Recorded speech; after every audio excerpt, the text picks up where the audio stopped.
여태 타고난 복이라고는 하나 없다 생각하고 살았습니다. 평범한 집에서 태어나서 오히려 시집 오고 나서는 이런저런 마음고생 참 많이도 했었거든요.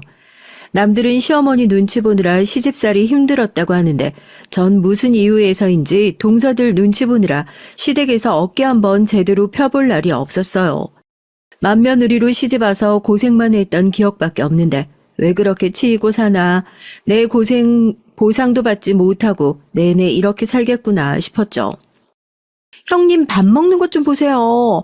없이 사는 사람들은 저렇게 티가 난다니까요. 걸신 들린 줄 알겠어요. 요즘 같은 세상에 굶고 사는 것도 아니고 저게 뭐야 진짜. 저 거지 같은 년. 밥 처먹는 것 좀 봐. 진짜 못 봐주겠다. 생고생만 했던 아버님의 제삿날 동서들에게 듣지 말아야 할 소리까지 들었던 제가 이렇게 사연을 쓰게 된 이유는 넉넉한 살림만 믿고 할 말 못할 말 가리지 못하고 막말을 했었던 동서들의 코를 납작하게 해준 제 편이 있었기 때문입니다. 기가 막힌 저희 동서들이 그 다음날 시댁에서 어떻게 혼쭐이 났는지 궁금하지 않으신가요? 사연을 쓰면서도 그간의 고생 전부 다 보상을 받는 것만 같아 웃음이 실실 새어나오네요. 타고난 복 하나 없는 줄 알았는데 이제는 저 생각보다 꽤 괜찮은 곳에 시집을 왔구나 그런 생각이 든다니까요. 어렸을 때부터 이런저런 아르바이트를 참 많이 했어요. 요즘 대학생들 보니까 아르바이트 열심히 해서 방학 때 유럽 여행을 가겠다고 돈을 모으고 자기가 갖고 싶은 게 있으니까 학교 다니면서 남는 시간 쪼개서 일을 하고 그러던데 전 그런 것마저 부러워요. 아르바이트를 하는 것에 본인의 선택권이라는 게 있었던 거잖아요. 저한텐 그런 선택권도 없었습니다. 여유롭지 않았던 집안 형편에 제 욕심으로 대학을 간 것이었고 부모님한테 일단 대학 등록금 한 번만 내주면 보내주시기만 하면 졸업은 어떻게든 내 힘으로 해보겠다 얘기를 해서 겨우겨우 들어간 대학이었거든요. 친구들이 연애를 하고 방학 때 어디로 놀러 가고 수업이 끝나면 술을 마시러 가고 그런 것조차 저한텐 사치 같았어요. 학비를 벌기 위해서 늘 학교 근처에서 일손이 부족한 곳을 찾아 아르바이트를 하기 바빴고 돈이 떨어지면 휴학을 해야만 하는 그런 빠듯하고 평범한 대학생이었습니다. 남편은 그런 어려웠던 청춘의 시절에 만났던 사람이었어요. 저랑 비슷한 사람인 줄 알았습니다. 하루하루 먹고 살기 바쁘고 빠듯한 사람이요.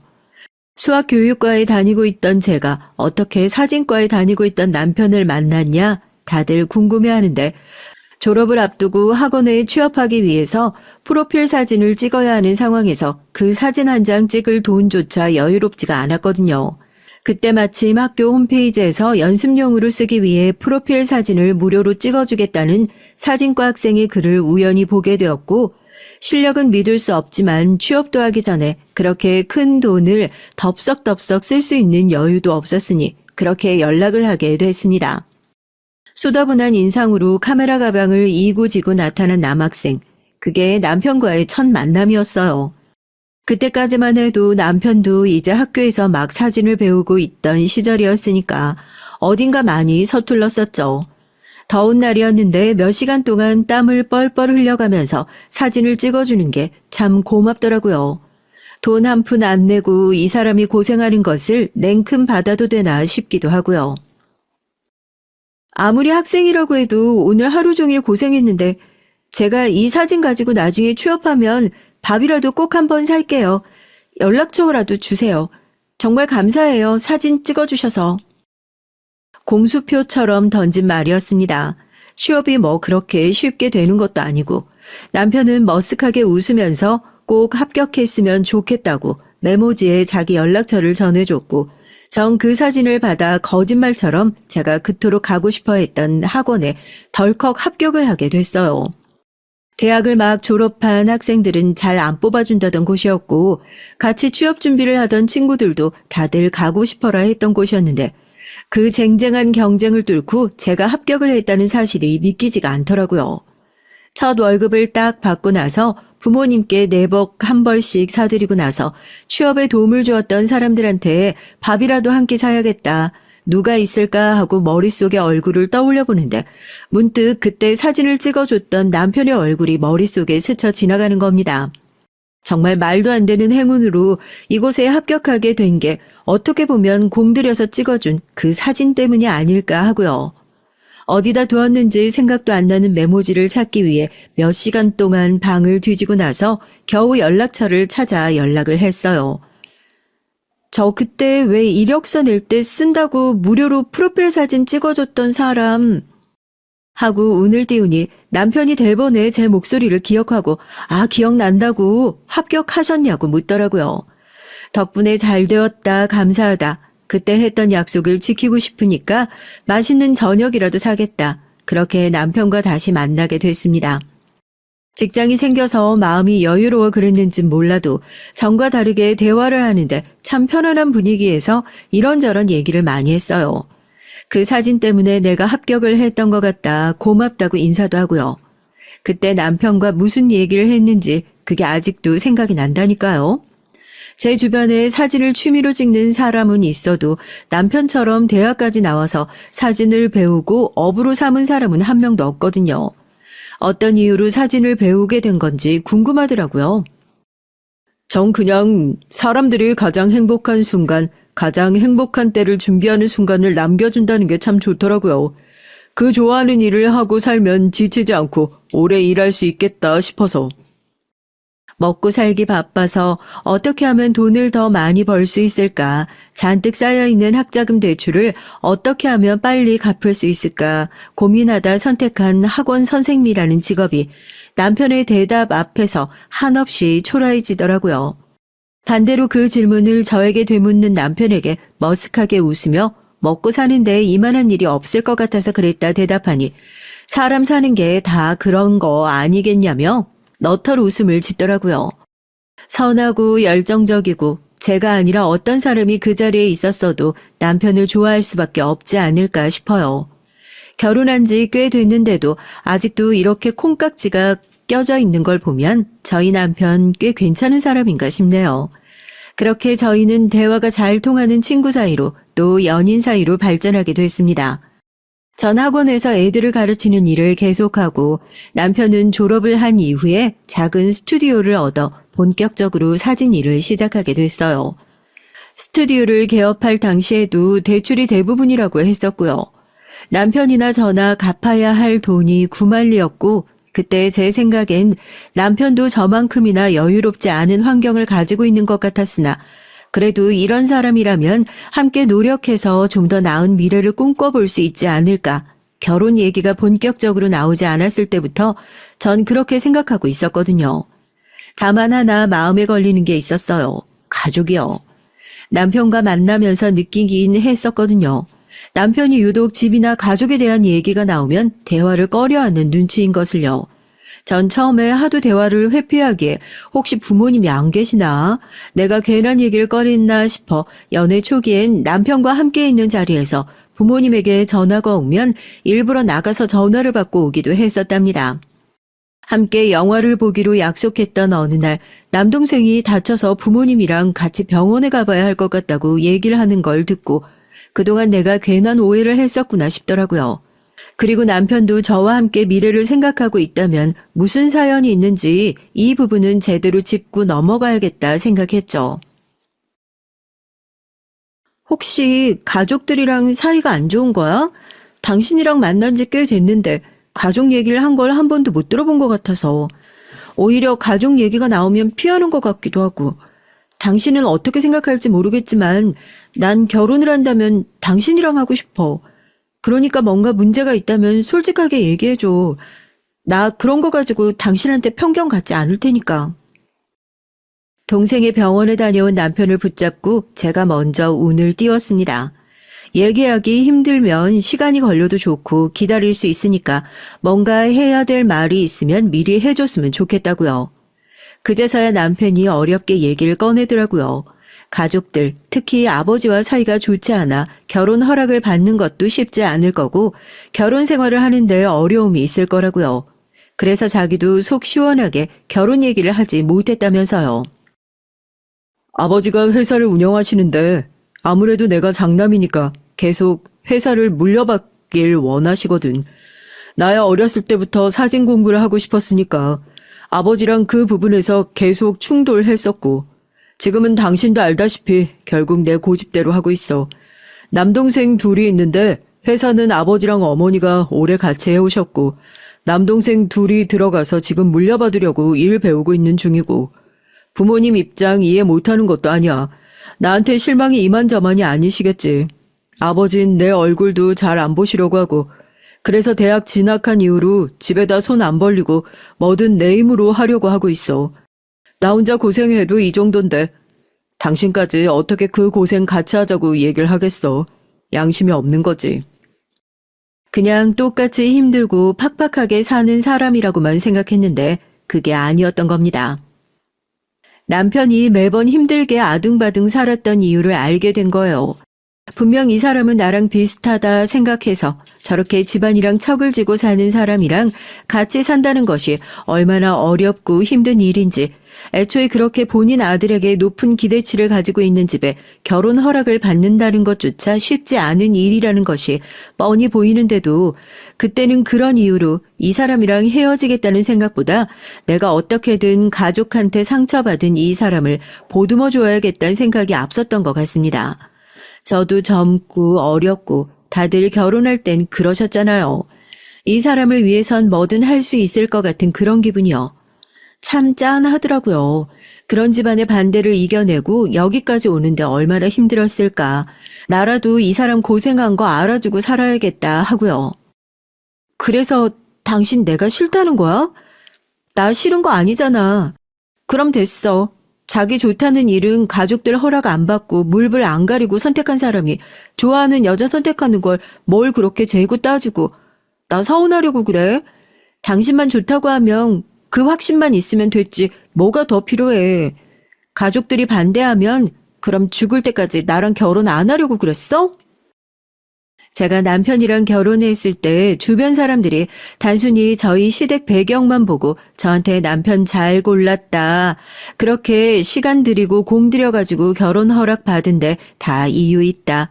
시댁 덕 보려고 부동산 알바끼 하는 것처럼 버팅기고 있었던 거 아니냐. 그런 소리를 하면서 손가락질 하는 사람도 있었어요. 안 겪어보면 무슨 말인들 못해요.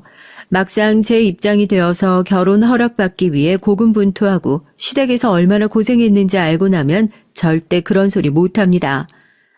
물려받으라는 회사는 안 물려받고 어디 논팽이처럼 사진이나 찍으러 다닌다고 할 때부터 알아봤어야 하는 건데 뭐? 학원 선생? 어디서 말 같지도 않은 여자를 데리고 와서 결혼을 하겠다고? 니놈이 언제 내 허락이나 받은 적 있었어? 왜? 너 내비도 없는 놈 아니었냐? 이번에도 또 어디 나가서 네 멋대로 결혼식도 올리고 살지. 당장 나가라. 꼴도 보기 싫으니까. 가기 전부터 좋은 소리 못 들을 거라 생각은 했었지만 앉자마자 떨어지는 불호령에 마음을 단단히 먹었는데도 눈물이 핑 돌 것 같았습니다. 울컥해서 자리를 박차고 일어나려는 남편의 손을 붙잡고 다시 자리에 앉혔어요. 피한다고 될 일이 아니었으니까요. 아버님 말씀대로 이 사람 여태 아버님께 제대로 된 허락 안 받고 자기 맘대로 결정했던 거 잘 알고 있어요. 그래서 결혼만큼은 부모님 허락받고 제대로 올리고 싶습니다. 아버님이 생각하시기에 제가 성에 안 차시는 것도 알고 부족한 것도 많은 거 알고 있습니다. 이 사람한테 많이 들었어요. 어머님 아버님 시골에서 올라오셔서 아무것도 없는 상태에서 지금 이만큼 큰 회사 일구신 거고 사진이든 살림이든 저희도 늦었지만 어머님 아버님 밑에서 제대로 배우면서 잘 살아보고 싶습니다. 제가 시댁에 인사를 드리러 가기 전에 생각한 게 있었어요. 나 지금 시댁에 인사드리러 가는 게 아니라 면접 보러 간다 생각하자고요. 더 얘기할 필요도 없다고 손사래를 치면서 내쫓기도 했습니다. 그래도 또 시댁 문을 두드렸어요. 학원에 들어갈 때 남편이 찍어줬던 프로필 사진 넣어서 제가 어떤 사람이다 이력서까지 작성해서 시댁 우편함에 꽂아놓고 돌아온 어느 날 시어머니께서 먼저 연락이 왔어요. 집으로 들어오라고 얘기 좀 하자고요. 아들 셋 있는 것 중에 제일 사리분별 잘하는 놈이라고 생각했더니 말도 안 되는 일을 하겠다고. 뭐 하나치 부모랑 상의 없이 고집불통인 놈이 그래도 결혼할 여자는 제대로 된 사람을 데리고 온 모양이구나. 허락이고 뭐고 지 마음대로 내팽개칠 줄 알았더니. 끝까지 포기 않고 허락을 받으려는 노력에서 시아버지께서도 저희의 진심을 알아주신 모양입니다. 감사하다고 정말 잘하겠다고 눈물을 뚝뚝 흘리는 남편을 보시며 시아버지는 헛기침을 하시며 방으로 들어가시고 시어머니는 미안하다고 고생했다고 저희 두 사람을 꼭 안아주셨죠. 남편이 아직도 하는 얘기가 그래요. 누가 자기 인생에서 가장 잘한 결정이 뭐냐고 물어보면 첫 번째는 저랑 결혼한 거고 두 번째는 사진을 찍기로 마음먹은 거라고요. 가족들 반대 무릅쓰고 한 결정으로 다시는 화해하지 못할 것 같았던 사이가 결혼 허락을 받으며 조금씩 가까워지기 시작했습니다. 아들이 자신이 결정한 일에 반하는 행동을 했다는 것 하나만으로도 치를 떠셨던 아버님도 그때부터 남편이 하는 일에 조금씩 관심을 갖기 시작하셨거든요. 아들의 결정을 완전히 수용하진 않으셨지만 더 이상 남편이 하는 일을 못마땅하게 하시는 건 없었어요. 우여곡절이 있었지만 제대로 된 허락을 받아 꽃길만 있을 줄 알았습니다. 하지만 시댁에선 시부모님과 남편의 사이가 원만해질수록 못마땅해 하는 사람도 있었습니다. 바로 회사를 물려받기로 한 두 시동생이었어요. 대놓고 티를 내진 않았지만 결혼을 한 이후에 시댁을 왕래하면서 전 이 두 사람의 행동이나 말 속에서 남편과 저를 어떻게 해서든 가족 구성원으로 인정하지 않는 듯한 느낌을 받곤 했어요. 시부모님께서 저희를 챙기시고 할 때마다 갑자기 인정받은 형이 행여나 회사 일에 관심을 가질까 싶어 경계하는 듯 했죠. 정작 저희 남편은 회사 일에 관심도 없는데 말입니다. 우리 회사 홍보 책자 새로 만들어야 하는데 말이다. 첫째 너 제품 사진 같은 것도 찍을 줄 아냐? 어디 다른 데 맡길 필요가 뭐 있어? 기껏 돈 들여서 대학까지 가서 사진 찍는 공부한 놈이 집에 있는데. 뭐 결혼식 사진 이런 거나 찍지 말고 이런 것도 한번 찍어보지 그래. 그럼요. 기업에서 제품 사진 찍어달라고 요청 들어오면 그런 것도 나가고. 아버지, 제품 사진은 뭐 아무나 찍어요.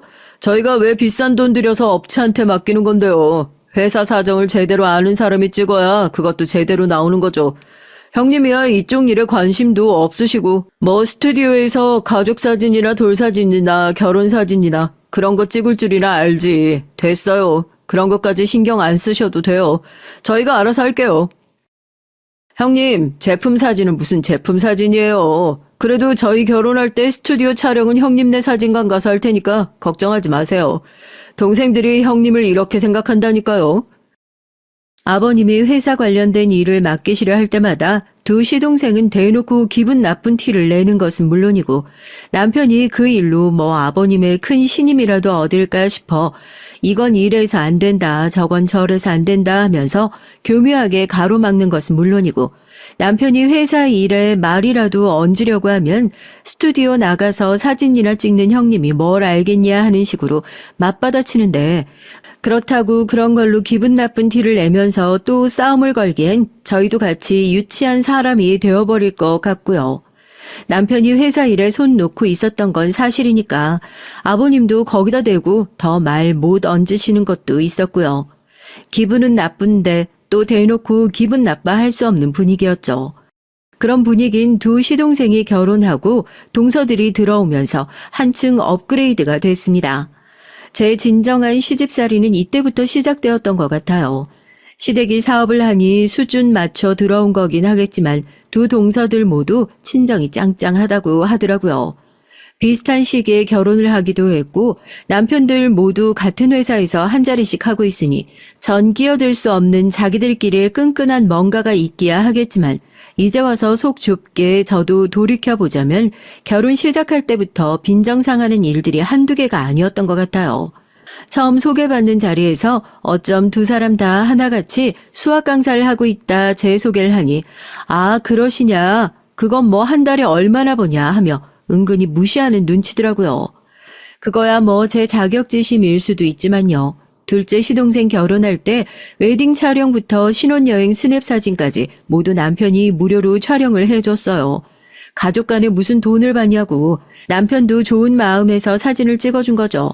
말이 쉽지 옷을 몇 벌이나 갈아입어야 하고 옷 갈아입을 때마다 옆에 달라붙어서 사진 잘 나오게 드레스 들어서 이렇게 고쳐줘야지 저렇게 고쳐줘야지 그렇게 손 많이 가는 일이 없거든요.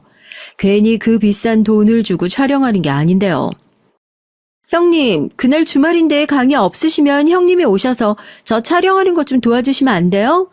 아주버님이 사진 촬영하시니까 옆에서 많이 도와줘 보셔서 아실 거 아니에요.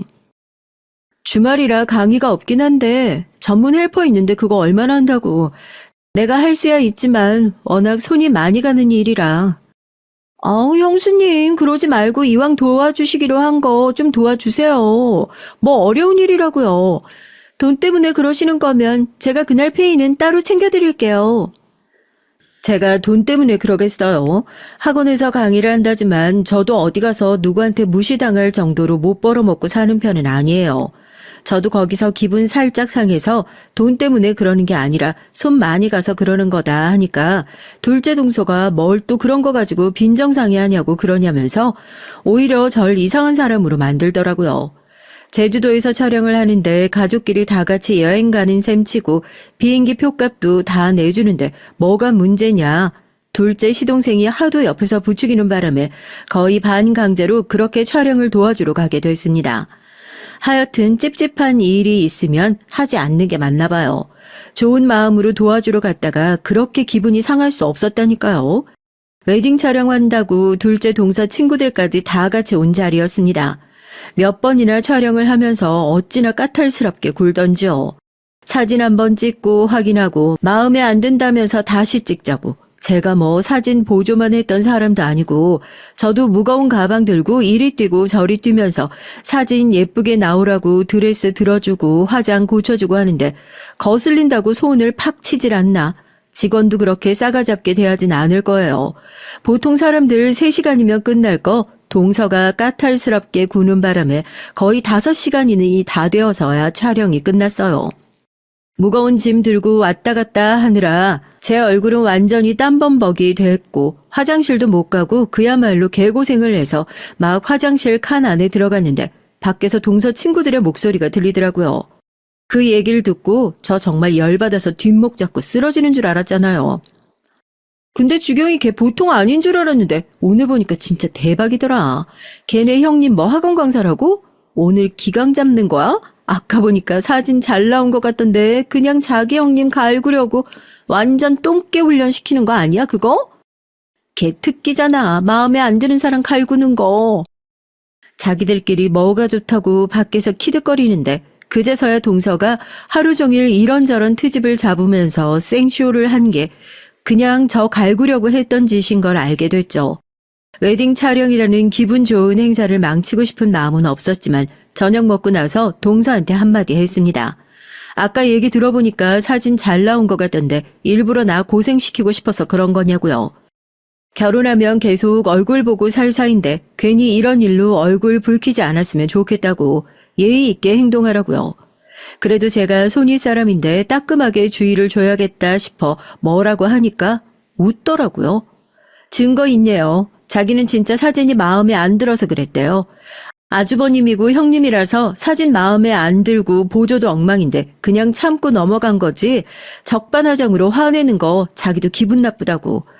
저야말로 결혼하면 계속 얼굴 볼 사이인데 자기한테 함부로 얘기 안 하셨으면 좋겠다고 따박따박 말대꾸를 하는데 진짜 제 동생이었으면 어디 한 대 콱 쥐어박았으면 좋겠다 싶었죠.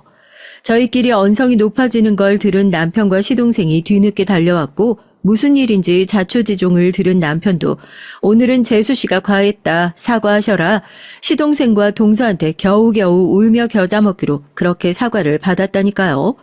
그렇게 한판하고 시동생이 실실 웃으면서 저한테 죄송하다고 일당일합시고 봉투에 10만 원 덜렁 담아서 주는데 이게 진짜 날 뭐라고 생각하는 건가 싶어서 이런 취급하고 봉투 줄 거면 돈 1,000만 원이라도 담아서 주던지 아니면 행실 똑바로 하라고 한마디 따끔하게 하고 그 봉투 그대로 돌려줬죠. 남편한테도 얘기했어요. 집 식구고 나발이고 다시는 웨딩 촬영 같은 거 해주지 말라고. 남편이 그래도 그쪽에선 꽤나 잘 나가는 사진작가예요. 예약하려면 몇 달씩 기다려야 하는데 그래도 식구라고 가족이라고 바쁜 일정 빼서 도와줬던 건데 직원 부리듯이, 아니 직원도 그렇게 안 부리죠. 사과를 받았는데도 기분이 너무 나빠서 원래는 결혼식 당일에도 촬영을 해주기로 했던 약속이었는데 그 돈 내가 대신 내줄 테니 다른 작가 구하라고 그렇게 한번 엎었다니까요. 동서도 은근히 저희 남편이 찍어주길 바라고 있었는데 이제 와서 무슨 다른 작가를 구하라고 하냐고. 전 절대로 안 된다고. 돈을 몇 배를 내도 괜찮으니까 동서 결혼식 사진작가는 다른 사람 알아보라고. 아마 그때부터 속으로 저한테 앙심을 품고 있었을지도 모르겠어요. 여튼 둘째네랑 먼저 그렇게 결혼식 때 아웅다웅 큰일을 겪어놓은 통에 막내 시동생 결혼할 땐 웨딩 촬영에 외자도 안 꺼냈어요.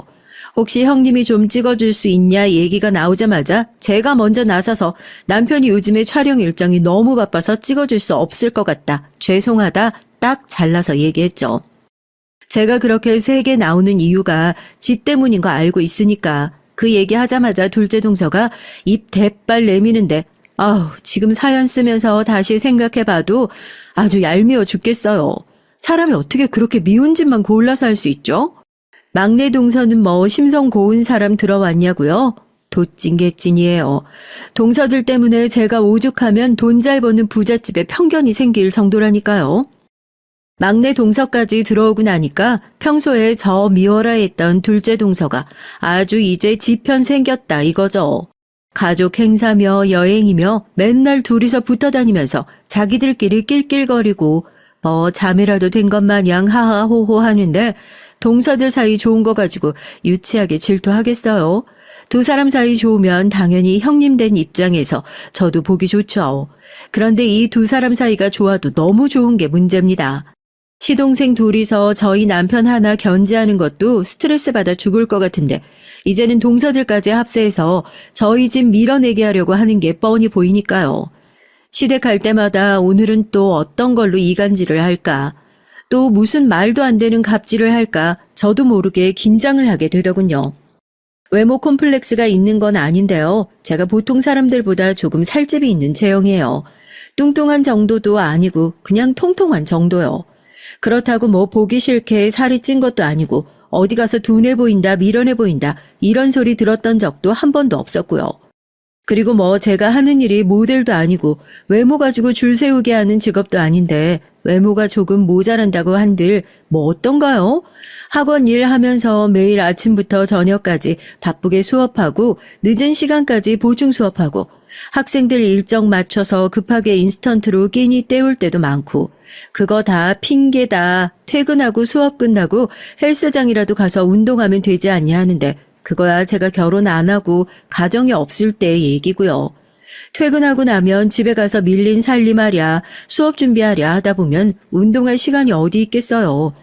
아가씨들처럼 늘씬한 몸매 유지 못하는 것도 나름 사연이 있다고 그렇게 생각하거든요. 반면에 저희 동서들은 사무실 나가서 출근하고 일한다곤 하지만 그 회사마저도 그냥 집안에서 구색 맞춰주기용으로 꽂아주다시피 한 일자리예요. 동서들을 깎아내리려고 하는 소리가 아니라요. 그게 아니라면 직장 다니는 사람이 툭 하면 반찬이 연찬이 남들은 눈치 보면서 쓰지도 못할 휴가를 한 달에 몇 번씩 쓰면서 놀러 다니고 쇼핑하고 필라테스며 발레며 골프며 운동을 몇 개씩 하면서 공주님처럼 사시니 당연히 제가 이렇게 아둥바둥 사는 거 이해 못할 수도 있겠죠. 그런데 우리 다들 그렇게 살잖아요. 내가 이렇게 산다고 남들이 나랑 다르게 산다고 무시하거나 깎아내리지 않는 것이 인간의 도리 아니겠어요? 그 인간된 도리 어떻게 우리 동서들만 못하고 사는지요. 형님, 혹시 좋은 소식 있는 거 아니죠? 좋은 소식 있으시면 저희한테 제일 먼저 알려주셔야 돼요. 아니 왜 지난번에 아버님 생신 때 봤을 때보다 배가 조금 나온 것 같기도 해서 워낙 잘 드시기도 하고 하니까 혹시 좋은 소식 있나 싶어 그랬죠.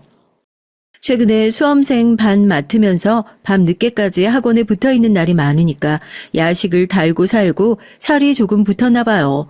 저도 몸이 조금 무거워진 걸 느껴서 운동을 해야겠다 생각은 했었는데 가족 모임에 가자마자 둘째 동서가 제 몸을 빤히 쳐다보더니 막내 동서랑 무어라 얘기를 하고 자기들끼리 키득키득 웃다가 대뜸 가족들 다 있는 자리에서 저한테 좋은 소식 있냐 묻더라고요. 처음에 그게 무슨 소리인지 못 알아듣고 무슨 좋은 소식? 하고 되물어보니까 혹시 아이라도 가지신 거 아니냐. 동서가 그렇게 얘기를 하니까 가족들도 깜짝 놀라서 다들 다 절 쳐다보고 그런 거 아니다. 제가 손사래를 쳤죠. 결국에 저 험담하고 싶어서 그런 얘기를 한 거예요. 왜 그렇게 많이 먹냐 돌려서 까고 싶었던 거죠.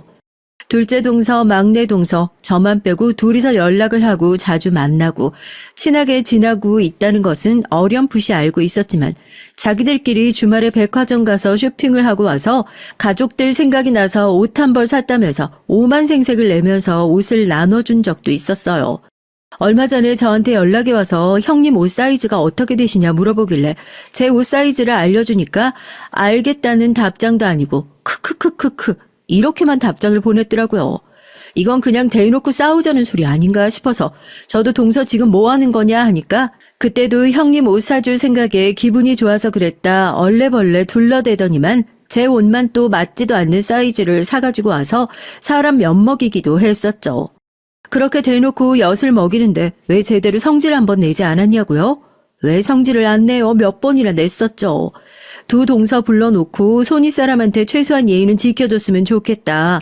아무리 편한 사이라고 해도 이렇게 예의 없이 행동하면 안 된다. 훈계도 해보고요. 그럴 때마다 낯빛 싹 바꾸고 불쌍한 척 하면서 자기들은 죽어도 그런 의도를 한 게 아니랍니다. 형님이 다 오해하신 거라고. 자기들은 형님이랑 정말 친하게 지내고 싶어서 그랬던 거라나요? 제 앞에서만 그렇게 둘이서 마치 학생들 사이에 일진들 있잖아요. 꼭 일진들이 학생 하나 잡아놓고 괴롭히는 것처럼 그렇게 굴어놓고선 시댁 식구들 앞에서는 세상 착한 척 아무것도 모르는 척 그렇게 행동을 하니 중간에 껴있는 저만 복장이 터지죠. 시아버지 시어머니 눈에도 부잣집 막내딸로 오냐오냐 받으면서 자랐지만 그래도 제 집 식구들은 꽤나 잘 챙기려고 노력하는 괜찮은 며느리들로 보였을 테고 전 그런 동서들을 쥐잡듯이 잡아대는 성격 까칠한 맏며느리 정도로 보였을 겁니다. 하지만 사람이 아무리 가면을 써봤자 그 실체는 언젠가 벗겨지는 법이죠. 얼마 전 집안 제사를 챙기면서 동서들이 그렇게 숨기려고 애써왔던 그 속내가 온 시댁 식구들 앞에서 홀라당 시원하게 벗겨지고 말았습니다. 다른 건 몰라도 제사 챙기는 건 중요하게 생각하는 저희 시어머니를 도와서 전 하루 전날부터 시댁에 가서 장도 보고 미리 준비를 돕고 있었고 두 동서들은 또 말도 안 되는 핑계를 대가면서 오늘은 못 갈 것 같다. 내일 최대한 빨리 가겠다. 손이 다쳐가지고 요리는 못할 것 같다. 대신에 형님께 부탁 좀 드리겠다 하고 저한테 제사 음식 장만하는데 보태라면서 성의 없이 돈만 덜렁 보냈더라고요. 둘째랑 막내는 언제 온다니? 둘째 동선 일이 있어서 내일 온다고 하고 막내 동선 손이 다쳤다고 음식 장만하라고 봉투 보냈더라고요. 둘 다 오늘 못 올 것 같은데 제가 얼른 준비할게요. 어떻게 며느리가 셋이나 있는데 일하는 며느리는 너 하나뿐이냐고 시어머니도 못마땅하다는 듯 혀를 끌끌 차셨죠. 그래도 저희 시어머니 참 좋은 분이신 게 그래 너 하나밖에 없으니 너랑 나랑 둘이 하자는 소린 죽어도 안 하세요. 저 시집 오기 전엔 내동 어머님 혼자 하셨으면서 저랑 둘이서 음식 장만해야 할 일이 있으면 일당 주고 이모님 불러서 같이 하시지 그런 걸로 서운하게 만드시는 분은 아니시거든요. 그날도 둘째 동서랑 막내 동서랑 못 온다는 얘기를 듣자마자 바로 전화해서 이모님 불러서 그렇게 셋이서 음식 장만했네요. 그러면서 어머님이랑 이런저런 얘기도 많이 했었던 것 같습니다. 너한테 표를 못 내서 그렇지 맏며느리 돼서 고생 많이 하는 것도 다 알고 있고 둘째랑 막내가 까탈스럽게 구는 것도 다 알고 계신다면서요. 말로 천냥빚 갚는다고 남편이 매번 옆에서 달래줄 때도 풀리지 않았던 마음이 어머니 말 한마디에 그래도 이 집에 내 마음 알아주는 사람이 있구나 싶더군요. 다 내 탓이지 누구 탓을 하겠어. 그깟 회사가 뭐라고 형제끼리 시샘하는 것 같아 볼 때마다 나도 마음이 안 좋다. 그래도 네가 있어서 중심 잘 잡고 있는 것 같아서 내가 말은 못하지만 늘상 고맙다. 잘하고 있으니까 애들 뭐라 하든 신경 쓰지 말고 하던 대로만 해. 요즘 어디 가서 나는 네 자랑만 한다. 며느리가 똑소리 난다고. 그 요즘 뭐 스타 강사인가 그런 거라고. 빈말 잘 안 하시는 분인데 괜히 저 기분 풀어주신다고 우스갯소리도 하시고 그렇게 화기애애한 분위기에서 제사 준비를 하고 저도 오래간만에 어머님이랑 이런저런 얘기를 하면서 마음이 풀어지고 있었죠. 그때까지만 해도 나 시집 참 잘 왔구나 그런 생각하고 있었거든요. 정말 딱 동서 얼굴들 보기 전까지 말입니다. 다음날 정말 딱 제사 시간 맞춰서 15분 전에 시동생들이 도착했어요. 어머님이 동서들은 왜 안 오냐 하니까 일 때문에 다들 늦을 거다 먼저 시작하자 해서 혀를 끌끌 차시면서 그렇게 제사를 시작했고요. 하필이면 그날 남편도 해외 출장이 있어서 새벽에나 도착하는 일정이라 저 혼자 시아버지 시동생 식사 다 차리고 설거지하고 싸드릴 음식까지 다 챙기고 느지막하게 남아있는 반찬 몇 가지 넣어서 대충 밥 비벼서 한술 뜨려고 하니까 그제서야 음식 챙겨가려고 동서들이 도착하더라고요. 제사 다 끝나고 음식만 싸가려고 이제 오는 게 무슨 버리장머리야? 제일 큰형님도 지금 어제부터 와서 같이 음식장만 하고 있었는데 아랫사람들이 돼가지고는. 동서들이 오자마자 시어머니 시아버지께서도 못마땅하시다는 듯이 한 말씀을 하시고 동서들도 그제서야 쭈뼛쭈뼛 죄송하다 눈치를 보면서 부엌에 들어와서 얼른 음식을 챙겨 자리를 뜨려고 하더군요. 그러다 부엌에서 이제 막 밥 한술 뜨려는 절 본 겁니다. 전 정말 아무 소리도 안 했어요. 이제 왔냐고 저거 챙겨가면 된다고. 짜증이야 났지만 되려 챙겨줬으면 챙겨줬죠. 그런데 동서들 심보가 그렇게 못됐습니다. 시부모님께 한 소리 들었겠다. 미꾸라지처럼 빠져나가려고 했는데 자기들이 잔소리 들은 이유가 모두 제 탓인 것 같았나 봐요. 기분 나쁘다는 듯이 고개만 까딱 인사하고 부엌을 빠져나가면서 자기들끼리 궁시렁궁시렁 한마디씩 하는데 그날따라 두런두런 이야기하는 그 소리가 유독 크게 제 귀에 딱 들린 겁니다. 형님 밥 먹는 것 좀 보세요. 없이 사는 사람들은 저렇게 티가 난다니까요. 걸신들인 줄 알겠어요. 요즘 같은 세상에 굶고 사는 것도 아니고 저게 뭐야? 진짜 저러니까 살이 찌지. 저 거치년. 밥 처먹는 것 좀 봐. 진짜 못 봐주겠네. 자리를 박차고 일어나서 지금 뭐라고 했냐고 따져 물어야 하는데 너무 말도 안 되는 소리에 순간 제 귀를 의심해서 정말 벙쪘다니까요. 그 사이에 시부모님 눈치만 보던 시동생들도 먼저 가보겠다고 동서들과 함께 시댁을 나갔고요. 저 진짜 숟가락만 들고 부엌에 멍하니 앉아 있었어요. 거의 이틀간 생고생을 했는데 내가 저것들한테 뭘 그렇게 잘못했길래 이런 소리나 듣고 앉아 있어야 하나. 왈칵 눈물이 쏟아질 것 같아서 그대로 숟가락 내려놓고 시부모님께 죄송하다 저도 먼저 가보겠다 인사하고 조용히 짐 챙겨서 집으로 돌아왔습니다. 저도 그동안 마음에 쌓여 있었던 게 많았나 봐요. 정말 밤새도록 목 놓아서 엉엉 울었어요. 그 사이에 캐리어 끌고 남편이 들어와서 엉엉 울고 있는 저를 보고 깜짝 놀라서 캐리어도 집어 던지고 대체 무슨 일이냐고 오늘 제사인 거 뻔히 알고 있었으니까 집에서 무슨 일이라도 있었던 거냐고 묻더라고요. 원래 울 때 달래주는 사람 있으면 더 서러운 법이잖아요. 말도 못하고 한참을 그렇게 울다가 남편한테 시댁에서 있었던 일들 몽땅 다 얘기했습니다. 내가 왜 당신하고 결혼하고 그런 얘기를 들어야 되는데? 내가 동서들한테 뭘 그렇게 잘못했다고. 나 정말 거기서 한마디도 못한 게 억울해 죽겠어. 제 얘기를 가만히 듣고 있던 남편 얼굴이 시뻘개져서는 제 앞에 무릎을 꿇고 자기가 죽을 죄를 졌다고 자기 식구들한테 그런 모욕 듣게 해서 정말 미안하답니다. 자기 식구도 같지 않지만 그런 소리 듣게 한 거 어떻게든지 수습하고 사과받게 해줄 테니까 한 번만 믿어달라면서요. 동서들한테 그간 사과 같지도 않은 사과야 몇 번이나 들었으니까 별 기대도 하지 않았는데 남편이 짐도 풀지 않고 자리를 박차고 집을 나섰습니다. 이 시간에 어딜 가냐고 물으니까 시댁에 간다고 하더라고요. 지금 이 시간에 가서 뭘 어쩌겠냐고 하니까 나머지 일은 자기가 알아서 수습할 테니 오늘 고생한 전 우선 아무 생각하지 말고 푹 자라고 일단 쉬라고요. 남편이 시댁에 가서 무슨 소리를 할지도 불안하고 괜히 일을 크게 벌린 건가 싶어서 불안하기도 했지만 워낙 많은 일을 겪어서 그런지 시댁으로 간 남편을 기다리다가 까무룩 잠에 들었습니다. 다음날 눈을 뜨자마자 전 남편부터 찾았어요. 머리맡에서 남편이 저를 지켜보고 있더라고요.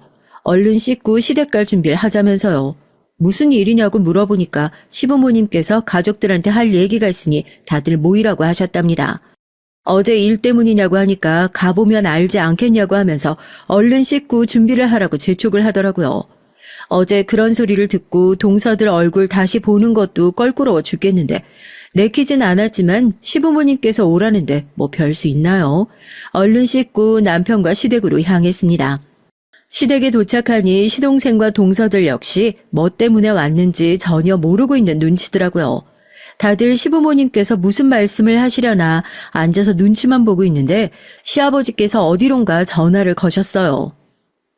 사돈, 명절 선물 잘 받았습니다. 귀한 삶을 보내주셨더군요. 그런데 그 선물 돌려드려야 할 것 같습니다.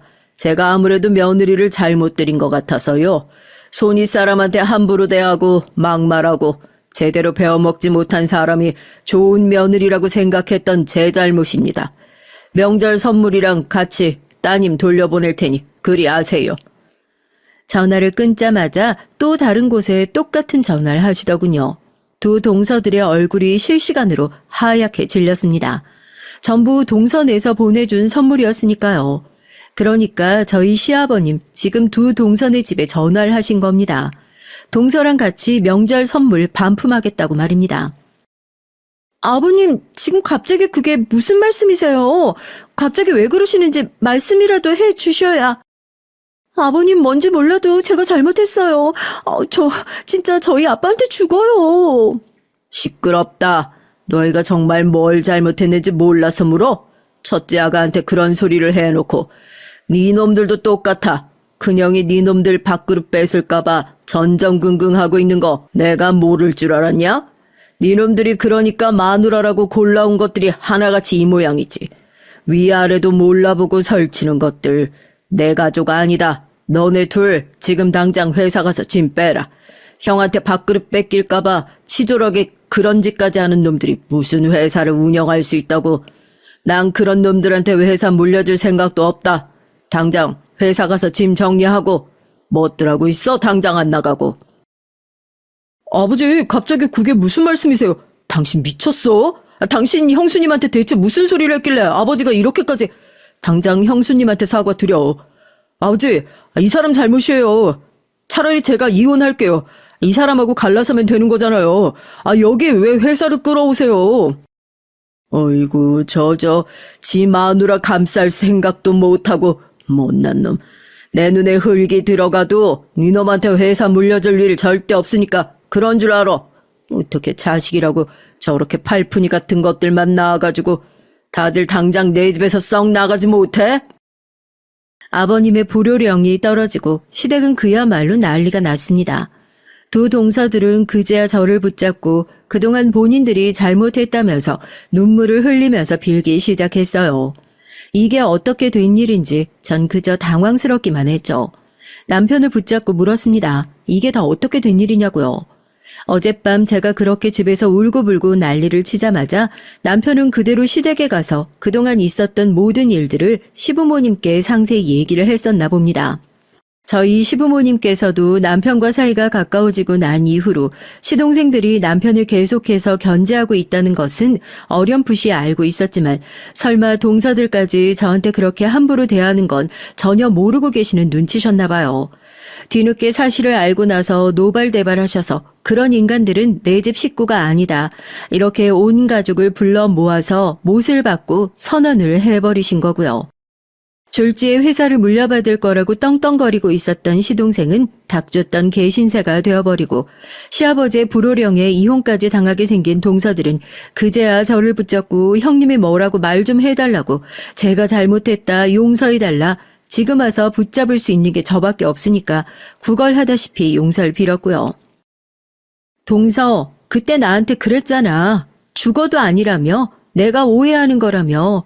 이렇게 사과하는 거 보니까 그때 그런 못된 마음 먹었던 게 맞긴 맞나 보네.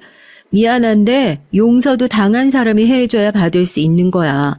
난 죽을 때까지 동서 용서해줄 마음 없으니까 아버님한테 용서를 빌든 어머님한테 용서를 빌든 빌고 싶으면 다른 데 가서 빌어. 난 손이 발이 되도록 빌어도 동서 용서해줄 마음 없으니까. 그러게 일이 이렇게 되기 전에 마음 좀 곱게 쓰지 그랬어.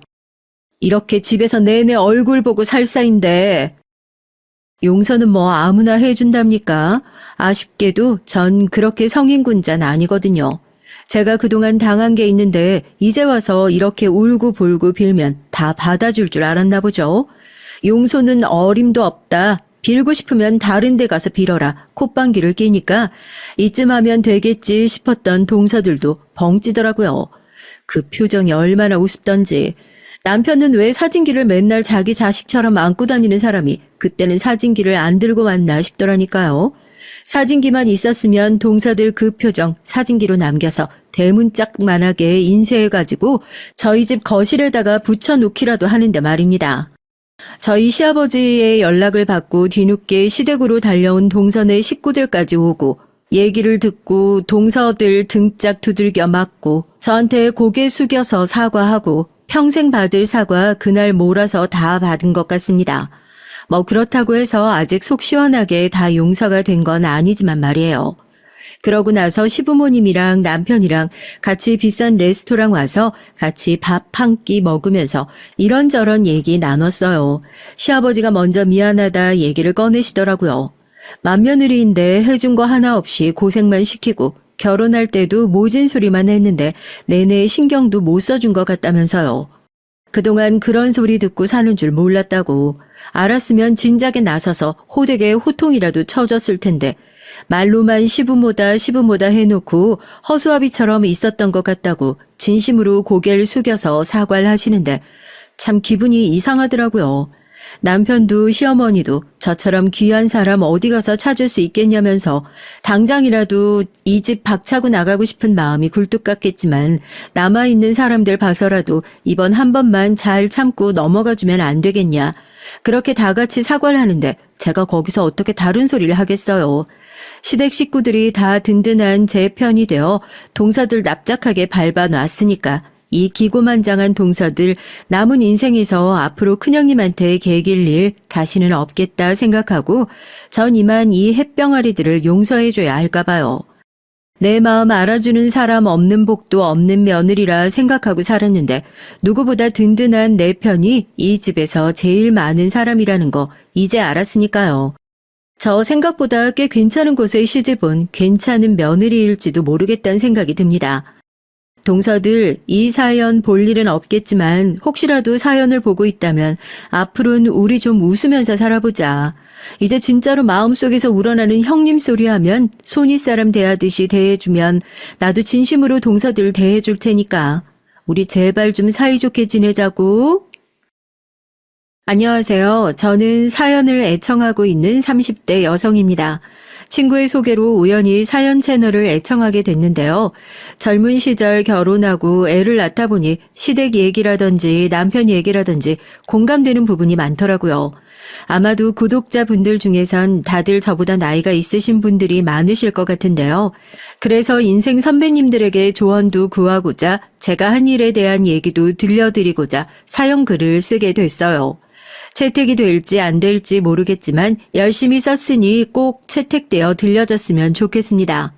일단 전 23살에 결혼을 했어요. 사실 요즘 시대치곤 무척 빠른 결혼이죠. 제 주변만 봐도 아직 결혼 안 하고 노는 친구들 많은데 전 벌써 아이도 초등학생이고 제 주변 학부모들 중 단연 젊은 편에 속한답니다. 우리 아들이 언제 이렇게 컸을까 아들만 보다 보면 시간이 정말 빨리 흐르는 것 같다는 생각도 들어요. 제가 이렇게 빨리 결혼을 서두르게 된 데는 이유가 있는데요. 전 당시 제 남편에게 푹 반해버렸답니다. 대학 선배였던 남편은 그 당시에도 잘생긴 외모에 훈훈한 성격으로 이미 명성이 자자했어요. 남편의 사소한 배려 하나하나에도 흔들린 여학생들이 한둘이 아니었죠. 그런 남편이 제게 우리 사귈래 제이야? 하고 말해온 순간부터 전 이미 제정신이 아니었답니다. 사랑의 콩깍지가 단단히 씌어서 이 사람과 결혼할 날만을 기다리고 있었죠. 남편은 군대도 갔다 오고 다시 복학한 상태라 저와는 나이 차이가 꽤 났는데 전 그런 점도 좋았어요. 남편에겐 아빠 같은 푸근함이랄까? 그런 게 있었거든요. 결국 전 대학 졸업을 앞두고 프로포즈를 했습니다. 네, 제가요. 나 이제 당신이랑 평생 함께 하고 싶어. 당신은 어때? 떨리는 음성으로 묻는 제 말에 남편은 퍽 당혹스러워했습니다. 남편 입장에선 결혼 자금도 뭣도 아직까지 준비가 되지 않은 상태였던 거예요. 이제 막 취직을 앞둔 저희 둘이 결혼이라니 지금 생각하면 미친 짓이었죠. 하지만 그 미친 짓은 성사가 되고 말았습니다. 제가 아기를 가지면서요. 배부른 상태로 웨딩드레스를 입을 수 없었기에 얼른 서로의 부모님에게 인사를 드리고 상견례를 진행했고 식장에 들어가게 됐습니다. 아이를 포기하는 건 제 선택지에 없었어요. 우리한테 찾아온 소중한 아기를 난 절대 지우거나 하고 싶지 않아. 오빤? 그래. 네 생각이 그렇다면 나도 그래. 우리 한번 이쁜 애기 잘 키우면서 잘 살아보자. 돈은 내가 어떻게든 벌어올게. 남편은 이때 약간 주춤거리며 고개를 끄덕였는데 지금 생각해보면 남편에게 있어 결혼은 부담스러웠던 것 같습니다. 하지만 애도 생겼고 하니 어쩔 수 없이 동의를 한 거죠. 물론 과정이 순탄했던 건 아니에요. 여기에 저희 친정 어머니 아버지도 개입하셨는데 얼마나 반대가 심하셨는지 몰라요. 너 지금 나이가 몇인데 이 창창한 나이에 무슨 결혼이며 애야. 애 키우는 게 쉬운 일인 줄 알아? 엄마 눈엔 네가 아직도 애긴데 무슨 애가 애를 키우겠다고. 아우 내가 정말 미쳐 팔짝 뛰겠네. 당신 좀 뭐라고 말해봐요. 저기 우리 딸, 아빠가 우리 딸 마음은 알겠는데 한 번 더 생각해봐 줄 순 없을까? 네 엄마 말 맞다나. 너 친구들은 다들 취업해서 사회생활하고 연애할 나이에 너 혼자 집에서 애 키우는 거 엄마 아빠는 가슴 아파. 다혈질인 엄마와 온순한 성정의 아빠는 각양각색의 방법으로 저를 말리려 드셨습니다. 근데 자식 이기는 부모 없다고 그래도 제 뜻대로 밀고 나가게 됐죠. 아직도 이때를 생각하면 부모님께 대못 박은 것 같아 죄송한 마음이 한가득입니다. 지금은 저희 아들을 너무 예뻐해 주시는데 그럼에도 당시 답답해하고 슬퍼하셨을 부모님 마음을 생각하면 말이에요. 그런데 반대는 친정 쪽에서만 있었던 건 아니었습니다. 뭐라고? 아니 시원인 네가 결혼을 한다고? 저기 아가씨, 나도 생명 지우고 그러는 거 안 된다고 생각하는 사람인데 이건 좀 아니지 않아요? 가뜩이나 우리 애는 앞길이 창창한 애인데 아가씨랑 애 뒷바라지 하느라 그 좋은 앞길 다 망쳐버릴 노릇인데 이거 용납할 엄마가 세상에 어디 있겠어요. 난 우리 애 혼자 키워오면서 정말 별고생 다 했어요. 우리 아들한테 거는 기대가 아주 크다고요. 그래서 더 용납 못해요. 애를 지우든가 어떻게 빨리 조치를 취해요. 정 무서우면 내가 병원에 같이 가줄 테니까 겁먹을 거 하나 없어. 아님 지금이라도 당장 지우자고요. 어머님, 전 싫어요. 전 못해요. 이미 이 사람도 결혼하자고 약속했어요. 엄마, 가만히 앉아서 말 들어봐요. 내가 취직하고 돈벌이 하면서 애 키울 수 있어요. 엄마 시대 때도 다 그렇게 살았잖아요.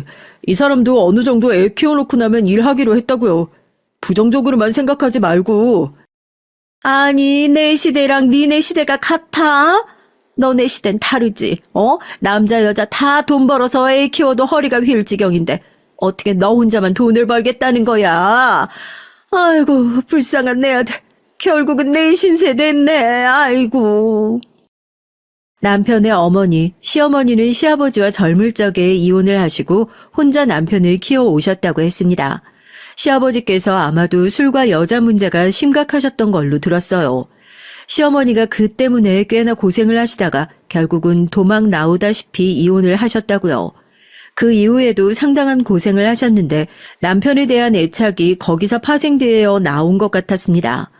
근데 하시는 말씀들이 너무 기분 상하게 하시더라고요. 상처를 받을 수밖에 없었죠. 거기다 생각지 못한 복병이 있었습니다. 남편에게는 동생 되는 시누이가 한 명 있었는데 그 시누이가 상상 이상의 언행을 구사하는 인물이었어요. 맞아요. 우리 오빠가 얼마나 공부도 잘하고 똑똑한 사람인데 결혼하고 주거래 뒷바라지만 하고 살기엔 좀 아깝지. 언니 뭐 대단한 집안도 아닌데 언니도 섭섭하시겠지만 우리 엄마 입장도 이해해줘요. 오빠도 마음 고쳐먹고. 여기에 전 상처를 받아 집을 확 뛰쳐나올까 싶었답니다. 다행히 겨우겨우 남편이 상황을 수습하려고 했어요. 어떻게든 결혼을 할 거고 식장도 잡아놨어요. 엄마, 걱정은 이해하지만 저희 잘 살 거예요.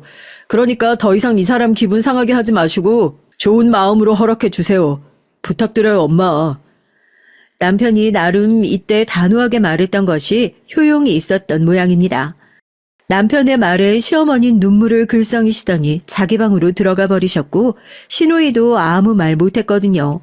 아무쪼록 그렇게 해서 어찌어찌 결혼을 했지만 행복해야 할 결혼식장의 분위기는 그닥 좋지 않았습니다. 저희 친정 부모님과 시어머니 쪽은 눈 인사만 쓱 할 뿐 별다른 대화를 나누지도 않았고요. 시어머니는 특히나 결혼식 때 정말 많이 우셨는데 그 울음이 어쩐지 귀한 아들을 아깝게 보낸다는 서러움과 한탄의 눈물 같았거든요. 나중에 저희 친정 엄마도 한마디 하시더라고요. 너희 사돈 어른 말이야. 내가 이런 말 안 하려고 했다만 아니 식장에서도 그렇고 상견례 때도 그렇고 너무 아들 하시더라. 아들 사랑에 사무친 사람처럼 뭘 그렇게 자기 아들이 어렸을 때부터 어쩌고 저쩌고. 엄마 솔직히 좀 듣기 불편했다. 거기다 네가 떨어지는 수준도 아닌데 널 은근히 낮추고 자기 아들이나 너나 같은 대학 나온 건 다 아는 사실인데 왜 그러신다니? 너 시집살이 당할까 봐 엄마 너무 걱정돼. 아니에요 엄마 나 괜찮아. 우리 시어머니 말만 조금 험하게 하시지 속은 좋으신 분이야. 어제 반찬도 챙겨주셨어. 엄마를 안심시키기 위해 이때 이런 말을 하긴 했지만 당시 전 시집살이로 꽤나 골치가 아파와지고 있었답니다. 시누이와 시어머니가 쌍으로 합세해서 저를 괴롭혀댔거든요. 시누이는 아직 대학교에 다니는 학생이었는데 대학교가 집에서 통학할 수 있는 거리라 시어머니와 함께 살고 있는 상황이었어요. 저희 신혼집은 시어머니 댁과 그리 멀지 않은 곳에 위치해 있었고요. 같은 서울이니 언제든 오갈 수 있는 거리였죠. 그래서인지 시어머니는 반찬을 핑계로 자꾸 신혼집에 드나드시더라고요. 언젠가는 시누이를 시켜서 배달을 시키기도 하고요. 둘 중 한 사람만 정상이어도 괜찮은데 둘 다 무례하기 이를 데 없으니 올 때마다 머리가 지끈지끈 아파왔습니다. 전 당시 임신 중이어서 집에 있었고 남편은 취직을 해서 신입사원으로 일을 하고 있던 와중이었는데요. 시어머니는 일을 두고도 많이 지적질을 하셨거든요. 아이고 우리 아들은 오늘도 늦는 거니? 돈 버느라 등골이 휘겠네 휘겠어. 거기다 신입사원이니 눈치 보느라 얼마나 고생이 많을 거야. 너 내가 해주는 반찬 꼬박꼬박 잘 해먹이고 있지? 하나라도 빠뜨리지 말고 해. 국은 꼭 따뜻하게 데워서 해주고. 아무리 임신했다지만 여자가 그 정도로 내줘도 못하면 안 된다. 여자가 달리 여자니? 응? 남편이 밖에서 힘들게 고생하면 여자는 그런 남편 집에서라도 편히 쉴 수 있게 내조해야 하는 거야. 알겠니? 네, 어머니 알고 있어요. 그래서 항상 제가 어머님 반찬에 제 반찬도 새로 해서 주고 밥도 따뜻하게 데워서 주잖아요. 여기서 저희 어머님의 문제는 임신한 제게는 한 번도 상태를 묻지 않으셨단 거예요. 아기는 어떠냐, 입덧은 없냐 이런 걸 묻지도 않으시고 그저 자기 아들 챙기기에만 급급했습니다. 사실 전 임신을 했을 적 입덧이 심해 잘 먹지 못했거든요. 피골이 상접할 정도로 잘 먹지 못하고 구역질을 하니 친정엄마는 그런저런 안쓰러워하시며 이것저것 챙겨주시려고 했는데 시어머니는 올 때마다 반대 행동을 하시더라고요. 이래서 시어머니는 어렵고 무서운 존재구나라는 걸 그때 뼈저리게 느꼈습니다. 그러던 어느 날 임신 막달엔 사건이 터졌어요. 제가 화를 참지 못하고 제 감정을 고스란히 전달하게 되어버렸는데요. 어느 날인가 시누이와 시어머니가 집에 오신다고 하더라고요. 사실 전 임신 막달이어서 붓기가 심해 압박 스타킹을 신고 있었고 걷기도 힘들 정도라 그냥 집에서 쉬고 싶었는데 절 챙겨주겠다고 굳이 오시겠다고 하는 겁니다. 어쩔 수 없이 드렸죠. 근데 신우이가 오자마자 저를 보고 깜짝 놀라더라고요. 아니 언니 왜 이렇게 살이 쪘어요? 세상에 다리가 무슨 코끼리 같아. 어머 웬일이야. 엄마 원래 임신하면 이렇게 돼요? 나 임신하기 너무 싫다. 몸 다 망가질 거 아니야. 살 안 빠지면 어떡해요? 이게 대체 임산부인 저에게 할 말인가요? 배 뭉침도 심하고 속쓰림도 심해 가뜩이나 기분이 불쾌했는데 한숨이 나오더군요. 여기에 시어머니는 제 다리를 보고 깔깔 웃더니 과일이나 한 접시 내오라고 하더라고요. 특별히 너 생각해 백화점에서 산 과일이라면서요. 솔직한 마음으로 이깟 과일 필요 없으니 돌아가 달라는 말이 목구멍까지 치밀었습니다. 그래도 절 위해 과일을 이것저것 사들고 온 정성을 봐서 겨우 일어나 과일을 깎아내 왔어요. 시누이와 시어머니는 보자마자 개눈 감추듯 자기들끼리 열심히 먹더라고요. 정작 당사자인 전 사과 한 조각을 겨우 입에 물고 있는데요. 아니 그나저나 새언니는 애 낳고 난 다음에 언제 일할 생각이에요? 요즘은 애 낳고 집에 좀 있다 바로 일하러 간다고 하던데. 저요? 글쎄요. 적어도 1, 2년 정도는 아이와 같이 있다가 맡겨줄 기관 찾고 해야 할 것 같은데. 전 아이 옆에 있어주는 게 중요할 것 같아서요. 물론 프리랜서로 일할 수 있는 일들 찾아보긴 하려고요. 번역이라든지. 그럼 무조건 해야지. 내 아들 혼자 고생시키는 거 절대 안 된다. 넌 특히나 친정 집안도 변변치 않으니까 도움받을 때도 없잖니? 여자도 생활력 강해야 돼. 저를 흘겨보는 시어머니의 눈초리에 저도 모르게 살짝 주눅이 들었어요. 그러면서 화도 나고요. 도대체 저를 챙겨주겠다고 왔으면서 저들끼리 어느 순간부터 TV 보고 깔깔거리며 웃는데 어디가 저를 챙긴다는 건지 모르겠더라고요. 그러다 TV 채널에 나오는 연예인을 보더니 신우이가 이런 말로 저를 건드리더군요. 여기서 폭발해버렸죠. 둘은 TV 채널에 눈을 고정하며 작은 목소리로 속삭이기 시작했습니다. 와, 엄마, 저 연예인 대단하다? 출산하고 다이어트해서 3개월 만에 복귀한대. 댄서라는데 몸매 짱이다. 우리 세훈이도 저렇게 되려나? 세훈이 원래는 이쁘장한 얼굴이었던 것 같은데 임신하고 보니까 완전 망가졌잖아. 얼른 복귀해야 할 텐데. 왜 여자들 출산하면 아줌마 되는 거 순식간이라잖아. 신우이의 무례한 말에 시어머니는 꾸짖기는커녕 더한 말로 받아치더군요. 그러니까 말이다. 나도 오늘 너무 놀라서 사실 할 말을 잃었다. 화장한 얼굴만 보다가 화장기 없는 얼굴에 저렇게 뚱뚱한 몸 보니까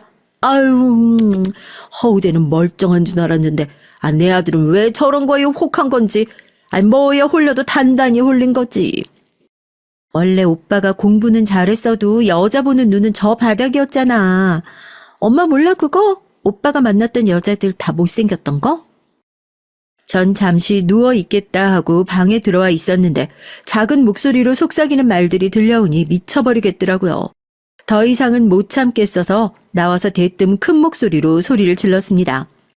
아가씨, 말이 심하지 않아요? 어머님도요.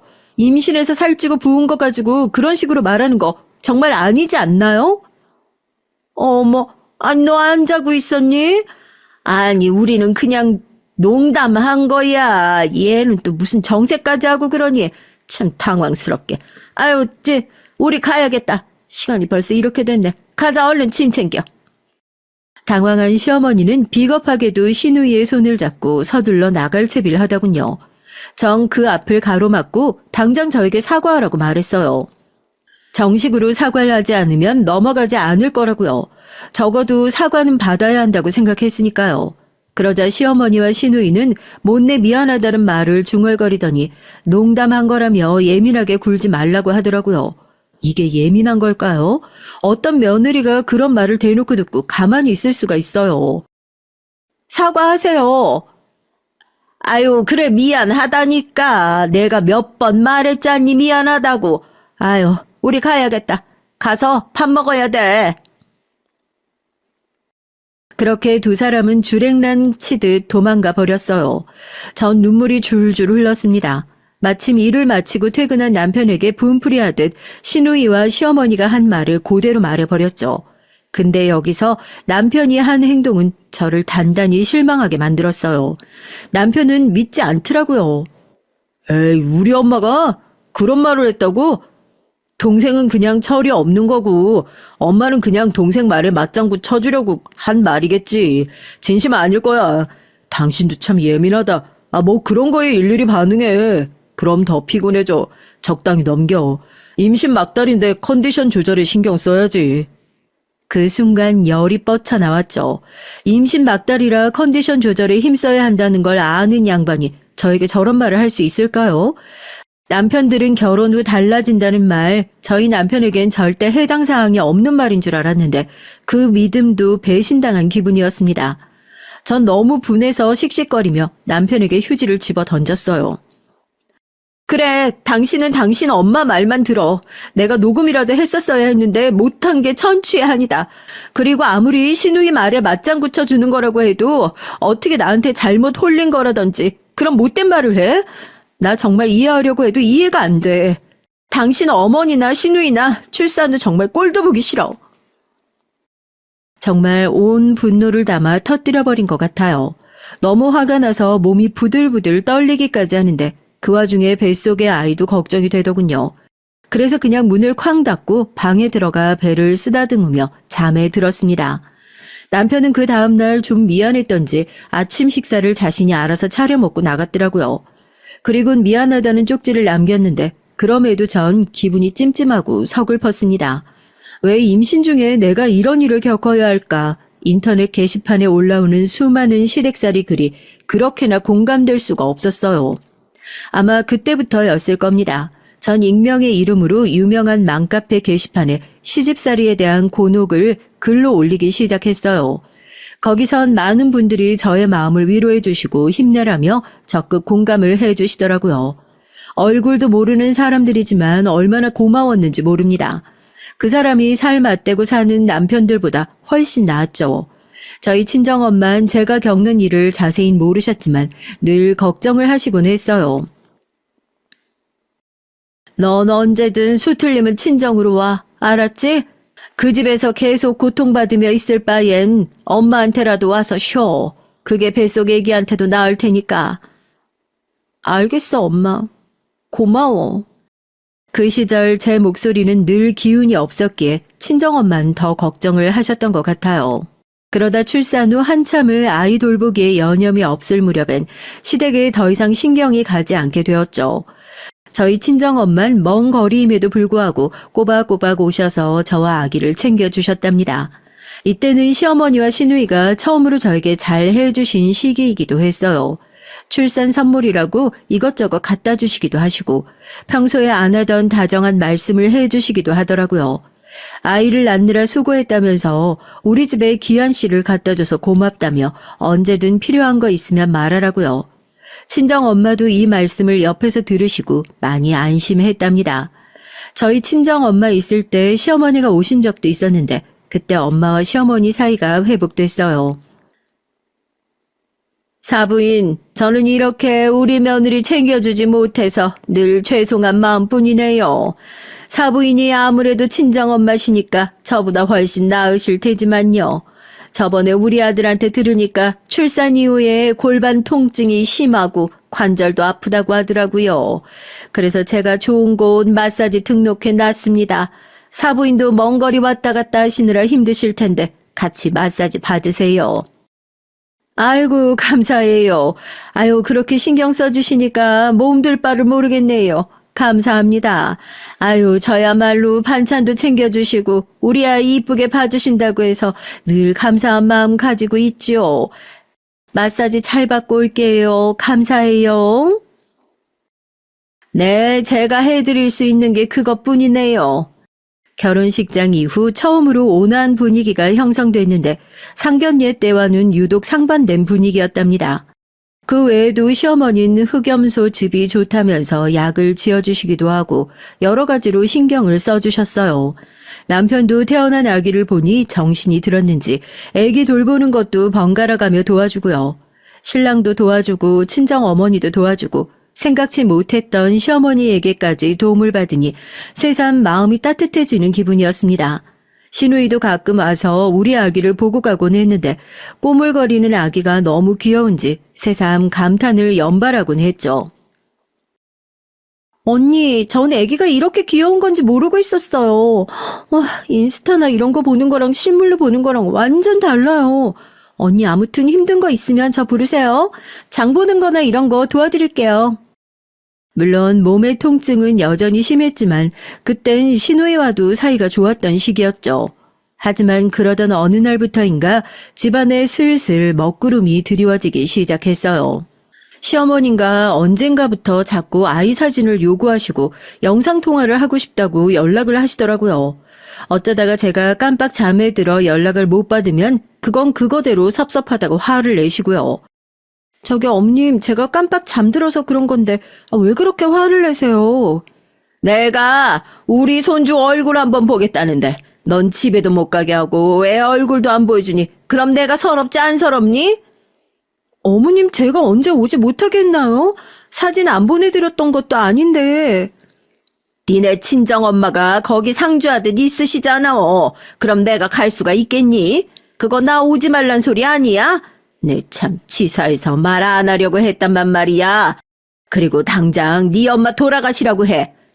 내 아들도 얼마나 불편하겠어. 사부인이랑 하루 종일 같이 있으면 애가 저녁에 들어와도 쉴 수가 있겠니? 역시나 시어머니는 자기 아들을 걱정했던 거였습니다. 저희 친정엄마가 집에 있으신 지 2달쯤 되었을 때였는데 그게 뭐 그리 긴 기간이라고 곧바로 본색을 드러내시는데 저도 너무 기가 찼어요. 근데 나중에 알고 보니 웃기게도 남편이 이걸 시어머니에게 살짝 흘렸다고 하더라고요. 엄마, 나 집에서 팬티도 제대로 못 갈아입고 아무튼 좀 불편해. 장모님이 딱히 나한테 뭐 구박을 한다거나 하는 건 아닌데 그래도 우리 둘이 지내던 집에서 갑자기 장모님이 상주에 있으시니까 엄마가 어떻게 말해주면 안 돼? 뭐? 세상에 우리 아들 아유 많이 힘들었겠네. 엄마가 그건 미처 생각 못했네. 손주만 신경 쓰느라 우리 아들은 정작 신경 못 썼어. 분명 이런 말을 주고받은 게 틀림없었습니다. 전 그 후로 시어머니의 압박 아닌 압박에 시달리게 됐고 남편에게 시어머니에게 무슨 말을 한 거냐 물었죠. 그러니 남편은 우물쭈물하며 솔직히 불편하다고 털어놓더라고요.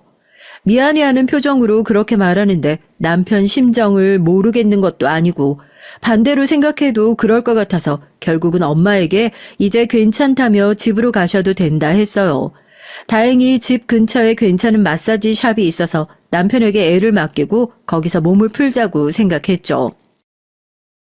정말 괜찮겠어? 엄마 우리 딸 옆에 있어주고 싶은데 너 이렇게 아파하는데 두고 가는 것도 마음 쓰이고. 아니야, 괜찮아. 엄마도 아빠 밥 챙겨주고 해야지. 아빠 집에 혼자 있느라 외로울 거야. 엄마도 제 설득에 못 이겨 돌아가셨습니다. 그런데 그 무렵 생각지도 못한 일이 일어나고야 말았습니다. 신우이가 드디어 취직에 성공한 것이죠. 한동안 취직을 하지 못해 우울해하는 것 같더니 좋은 회사에 붙었다고 하더라고요. 신우인 저나 남편보다 사실 학벌이 좋았는데 그에 맞게 대기업에 취직을 하지 못해 힘들어했거든요. 시어머니는 이걸 두고 집에 경사 났다고 그러면서 아기를 데리고 오라며 파티를 열어야겠다고 했어요. 마음속으론 시어머니와 또 마찰이 빚어질까봐 걱정스럽긴 했지만 그래도 축하하는 자리니 선물도 사들고 좋은 마음으로 찾아갔죠. 제가 준비한 선물은 회사 사무실 책상에 놓고 쓸만한 가습기였어요. 시누이가 평소 건조한 피부라 보습 크림이나 이런 걸 잔뜩 바르고 다녔거든요. 나름 쓸모있는 선물이라 생각했죠. 근데 시어머니가 준비하신 대형 케이크를 자르고 선물을 전달했더니 시누이 표정이 달라지는 거였습니다. 어머, 가습기인데요? 왜요? 아가씨 평소 건조함 많이 타잖아요. 그래서 필요할 것 같아서요. 이거 근데 새언니 혹시 얼마짜리예요? 비싼 거죠? 너무 싸구려면 성능도 그렇고 괜히 쓰레기만 될 것 같아서요. 아니, 쿠폰 받아 사긴 했지만 5만 원 넘어요. 성능 괜찮은 걸 거예요. 신우이는 어쩐지 제 대답을 듣고도 석연찮은 표정이었습니다. 제가 의아한 표정을 지었더니 거기다 대고 시어머니가 대신 대답을 해주시더라고요. 아이고, 가습기는 뭐하러 사오니? 얘는 명품백이나 지갑 같은 거 좋아해. 그런 걸 차라리 선물로 사주지 그랬냐? 가습기는, 아유, 너네 돈이 그렇게 없어? 아니, 없다고 해도 이건 정성이 아니지. 선물은 정성이 듬뿍 들어가 있어야 하는 건데. 순간 당황스러웠죠. 남편도 옆에서 그래도 선물에 그런 말씀 하지 말라 덧붙였지만 시어머니의 막말 행진은 계속됐습니다. 아니, 그렇지 않냐. 우리 딸이 이제 대기업에 들어갔으니 돈도 잘 벌어올 거고 그런 며느라가 너한테 떨어지는 콩고물도 있을 텐데 그걸 생각해서라도 가습기 같은 선물은 너무 약소하지 않냐 이 말이야. 이건 뭐 친구한테나 하는 선물 같은데 가족끼리 주고받는 선물은 달라야지. 우리 이제 한 가족 아니냐? 맞아요. 새언니 좀 섭섭하긴 하네요.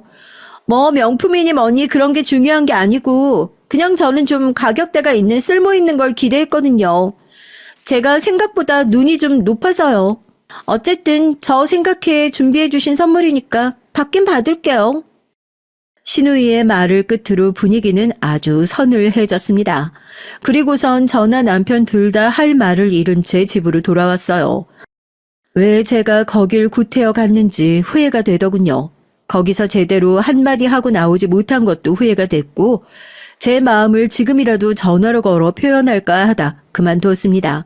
대신 앞으로 그냥 명절 말고는 이런 행사는 가지 않겠다 다짐했죠. 가서 늘 이상한 소리만 듣고 오는데 왜 가고 싶겠어요. 시누이나 시어머니 둘 다 속물에 얄미운 인간들이었거든요. 아무쪼록 전 그 다음부터 시어머니 생신이나 명절이 아니면 굳이 연락도 드리지 않았고 거리를 뒀습니다. 근데 참 이건 가혹하다라고밖에 말할 수 없네요. 달력을 보니까 일이 있고 다다음 주가 바로 명절인 거예요. 그놈의 명절 분명 시어머니 성격상 아침부터 와서 준비하라고 할 게 뻔했죠.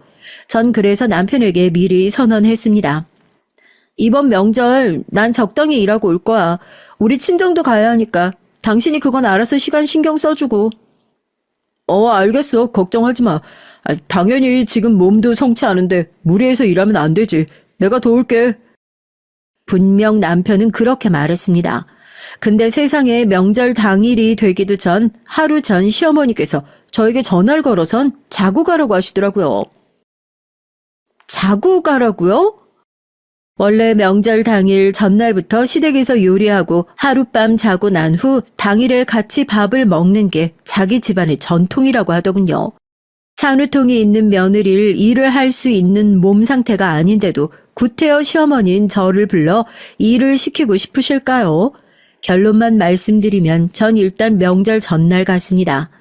남편의 애걸복걸하는 부탁 때문에요. 이번 한 번만 가주면 다음엔 명절 전날 시댁에 가지 않는 것을 조건으로 말이죠. 시어머니는 다행히 아기가 있으니 제게 많은 일을 시키진 않으셨어요. 다행히 이땐 무슨 생각이었는지 시누이도 와 있어서 둘이 뚝딱뚝딱 요리를 하더라고요. 저를 많이 시킬 줄 알았는데 내심 의외였고 다행이었습니다. 근데 웬걸 착각이었더라고요. 저녁이 되니 갑자기 생각지 못한 시댁 쪽 어르신들 분이 한 분 한 분 도착하시기 시작하셨습니다. 어머님 쪽 분들이셨는데 어머님은 그때부터 저를 이리저리 끌고 인사를 시키러 다니기 시작하셨어요. 그래, 여기가 내가 이번에 들인 며느리. 아유, 인물이 괜찮다고요? 화장을 해서 그래. 아유, 언니, 그나저나 언니, 우리 딸 이번에 대기업 들어간 거 들었어? 그래, 그 유명한 회사. 아이고, 내가 얼마나 기분이 좋든지. 이상한 건 시어머니는 자기 딸 자랑을 은근히 섞어가며 저를 소개시켰는데 얘기가 이어지면 질수록 자기 딸 자랑이었지 제 얘기는 없었거든요. 나중에 저를 궁금해하시는 분이 고향이 어디냐 이런 얘기를 묻기도 하셨는데 시어머니는 귀신같이 획 가로채선 저한테 요리한 음식들이나 들고 오라고 하시더라고요. 어딘지 모르게 저를 숨기는 느낌이었습니다.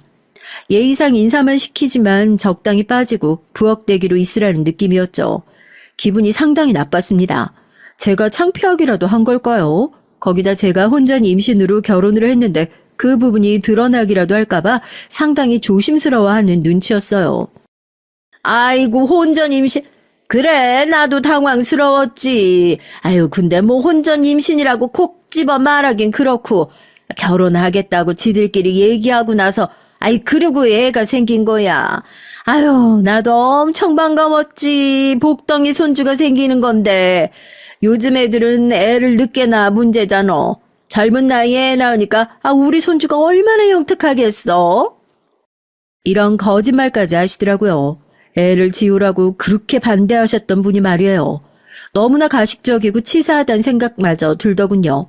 그리고 이날 신우이는 어느 순간부터 저에게 설거지를 맡기고 자기는 어른들 있는 곳에 턱 앉더니 수다를 떨어대더라고요. 전 완전히 뒷전으로 한 채요. 제가 좋지 않은 관절로 그 그릇들을 다 정리하고 있으니 어머님 친정 쪽 어르신 한 분이 도와주겠다고 나서실 정도였습니다.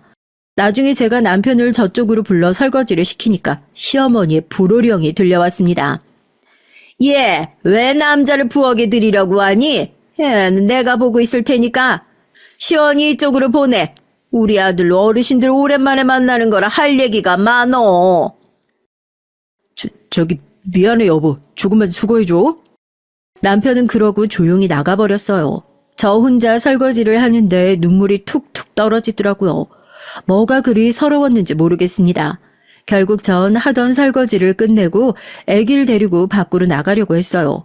근데 갑자기 신우이가 저를 붙잡더군요. 언니 어디 가요? 정리 다 했어요? 언니들 몸 아프겠지만 나도 요즘 회사 일이다 뭐다 해서 몸이 안 좋아요. 감기 몸살까지 있는데 아까 언니 위해서 요리까지 했잖아요. 언니가 얼른 마저 정리해요. 다 정리했어요. 가볼게요. 언니, 지금 친정집에 가겠다는 거예요? 언니 미쳤어요? 아니, 무슨 버리장머리가 그래요? 여기서 하룻밤 자고 가야 되잖아요. 우리 엄마 말 못 들었어요? 아가씨 어머님 말 다 들었고요. 저 갈 테니까 붙잡지 마세요. 아무것도 없이 시집 왔으면 지 분수를 알아야지. 언니, 막말로 우리 오빠 경제력에 기대고 살고 있으면서 시댁에서 눈치껏 행동해야 하는 거 몰라요? 눈치 없는 거예요. 멍청한 거예요. 우리 오빠가 돈 벌어다 주니까 지금 아주 기세가 등등하죠? 아가씨! 제가 버럭 화를 내자 급기야 어머니 쪽 친정 어르신들부터 시작해서 다 몰려들기 시작했습니다. 시어머니는 제가 아기를 들고 현관에 서 있자 역시 똑같이 화를 내셨어요. 너 뭐 하는 거냐, 제정신이냐, 이젠 다 진절머리가 났는지 똑같은 동어 반복이라 지겨웠네요. 전 그냥 아기를 업고 죄송하다 말하곤 현관 문을 열어버렸습니다. 나중에 남편한테 짐을 다 챙겨오라고 문자만 보내고요. 당시 친정집에도 가야 했는데 도저히 기운도 없고 눈꺼풀이 천근만근이더라고요. 엄마가 너무 보고 싶었지만 이대로 친정에 간다면 눈물만 흘릴 것 같아 그대로 집 소파에 쓰러져 잠에 빠졌습니다. 그러다 제가 깬 건 아주 차디찬 물벼락 세례 때문이었어요. 일어나 보니 제 온몸이 차디찬 물에 적셔져 있고 그 사이로 노한 시어머니와 시누이가 보이더라고요. 아이고, 이게 아주 미쳤나? 친정집에 간 줄 알았더니 여기 있었네. 너 지금 명절날 이게 뭐하는 태도냐? 네가 그러고 나가서 내가 얼마나 창피스러웠는지 알아? 시어머니는 기어이 사건을 터뜨리더라고요. 시누이는 옆에서 저를 세찬 눈길로 노려보고 있었고요. 처음엔 믿기지가 않았습니다. 제가 시어머니에게 물세례를 당했다는 것이요. 근데 시어머니 손에 든 바가지를 보니까 상황이 파악되더라고요. 네가 아무리 근본 없는 애라고 해도 내가 다 받아주고 품어주려고 했는데 어떻게 이런 배신을 때릴 수가 있어? 어른들 앞에서 그러고 나가는 게 어딨어? 이 천박하고 근본 없는 것이. 미안하지만 난 도저히 널 며느리로 받아줄 수가 없다. 그러고 싶지도 않고 넌 앞으로 명절이든 어디든 오지 마. 출입 금지야.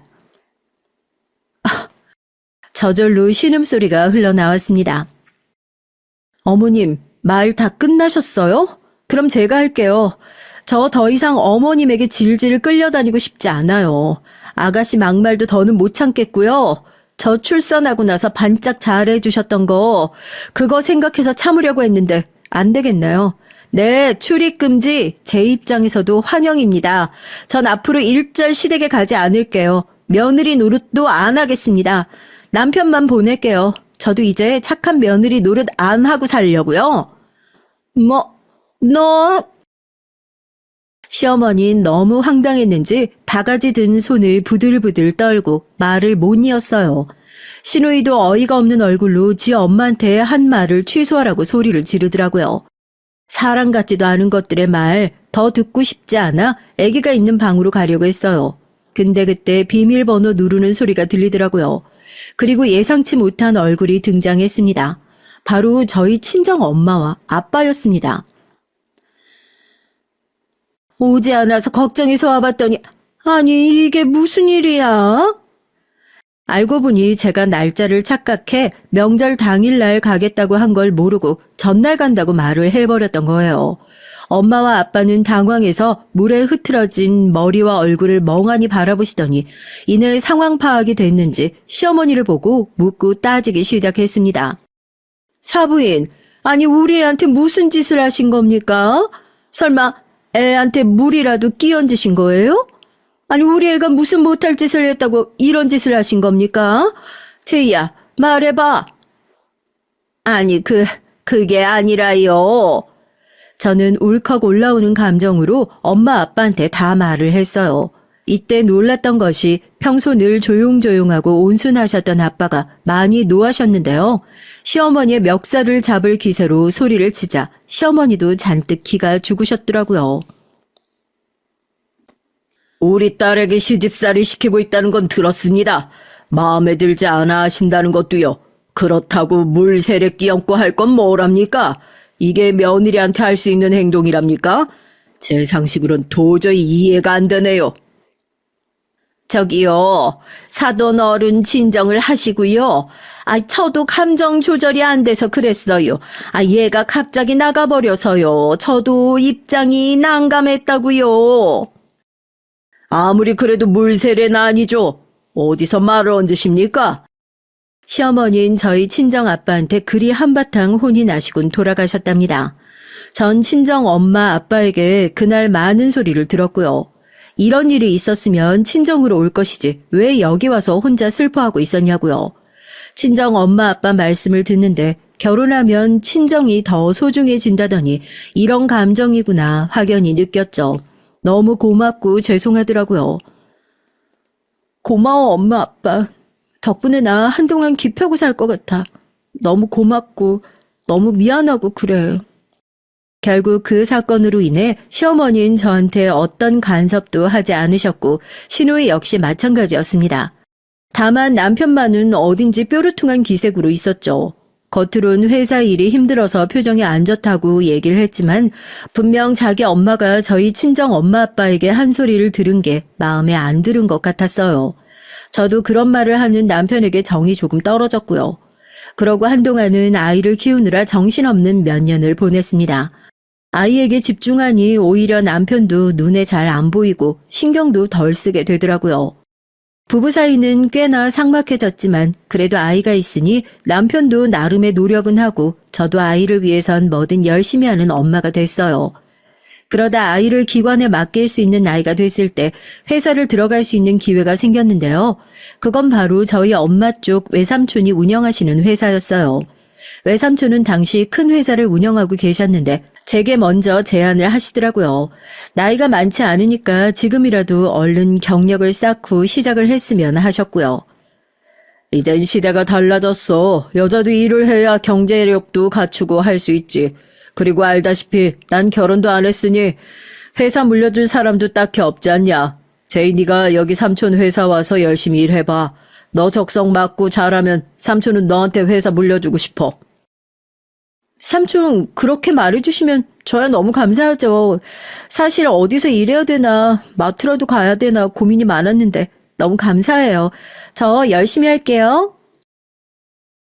외삼촌은 늦은 나이까지도 장가를 가지 않고 계셨고 워낙에 일만 하시는 분이라 연애도 안 하시곤 했었죠. 그래서인지 저에 대한 애정이 남다르셨는데 삼촌이 주신 기회라 더 소중하고 감사하더라고요. 그래서 회사에서도 밤 늦게까지 집에 아이를 보며 열심히 일을 했습니다. 그러다 보니 서서히 직급도 올라가고 어느 정도 회사에 대해 업무 파악도 다 되어가던 즈음이었어요. 남편은 제가 버는 돈이 자신보다 훨씬 많으니까 드러내놓고 기뻐하더라고요. 제가 버는 돈이 늘어나자 집도 넓은 평수로 옮겨갔고 생활비도 넉넉해졌거든요. 여보, 난 능력 있는 여자들이 참 좋았는데 여보가 그런 사람이 될 줄은 정말 몰랐다. 진짜 멋있어, 여보. 당신 그 회사 꼭 물려받았으면 좋겠어. 나 조기 은퇴하고 평생 놀게. 집안일은 내가 할게. 남편은 제가 돈을 잘 벌자 눈에 띄게 태도가 달라졌습니다. 전엔 집안일도 하기 싫어하고 양육도 하기 싫어하더니 이젠 제가 시키면 바로바로 일어나서 하더라고요. 사람이 돈 앞에선 어쩔 수 없단 말이 이런 말인가 봐요. 옛날 시대라면 남자들이 바깥에서 일을 하고 여자들이 집에서 일하는 게 당연하지만 시대가 바뀌면서 여자도 돈을 벌 수 있게 되니 이런 현상도 생기게 되는 거겠죠. 문제는 시댁이었습니다. 돈을 밝히는 시누이와 시어머니, 이 두 사람이 어느 순간부터 자주 연락을 해오기 시작한 거예요. 아니, 우리 아가 어떻게 지내나 해서 연락해봤지. 바쁘다고? 아이고, 그럼 시애미가 나중에 연락하마. 그나저나 내 생일인 거는 알지? 바쁘더라도 꼭 참석해주면 좋겠구나. 너무 바쁘면 어쩔 수 없고. 새언니, 뭐하고 사세요? 저 요즘 애 돌보느라 하루하루가 벅차네요. 언니 생각이 부쩍 많이 나는 거 있죠? 애 낳고서 당당하게 일하는 새언니가 너무 부러워요. 전 이제 경력이 단절돼서 어디서 일도 못할 텐데. 아무튼 언니 시간 나면 꼭 봐요. 차라도 한잔 하자고요. 연락 기다릴게요, 언니. 저를 아가라고 부르는 시어머니와 결혼 후 제 생각이 난다는 시누이, 이 두 사람의 알랑방귀에 코웃음이 쳐졌습니다. 제가 돈이 없었을 땐 그렇게 부려먹고 하대했던 사람들이 돈이라는 권력이 생기니 이렇게나 달라붙더라고요. 괘씸하지만 일단 이 순간은 조금 즐기기로 했어요. 만나자면 시간 날 때 만나주고 그런 식으로요. 그때마다 시어머니는 자기 생일날 어떻게든 더 좋은 선물을 받으려고 하시고 시누이도 아기를 키우느라 돈이 너무 많이 들어간다는 말을 하더라고요. 시누이가 대기업에 들어가긴 했지만 아이를 낳으면서 일을 그만뒀고 시누이가 결혼한 남편 쪽은 형편이 좋지 않았거든요. 우리 딸 생각하면 안쓰러워 죽겠다. 저 조건이면 훨씬 잘난 남자 만날 수 있었을 텐데 얼굴만 보고 결혼해서 저런 집안에 시집을 가버렸으니 그래서 애가 얼굴이 폭삭 늙었어. 그래도 뭐 든든한 새언니 있으니 뭐가 걱정이겠냐. 나도 네가 내 며느리라 참 든든하다. 아이고 그나저나 우리 아들 통해 전달한 상품권은 잘 받았다. 공이 하나 더 붙었으면 좋았으련만 그래도 만족해. 제가 시어머니에게 30만 원짜리 상품권을 전달을 드린 적이 있었는데 시어머니는 우스갯소리라며 공을 하나 더 붙이면 하고 얘기를 하시더라고요. 역시 변한 게 없구나 속으로 생각했습니다. 그리고 전 일부러 내년 생일 선물도 똑같은 금액의 상품권을 선물로 드렸어요.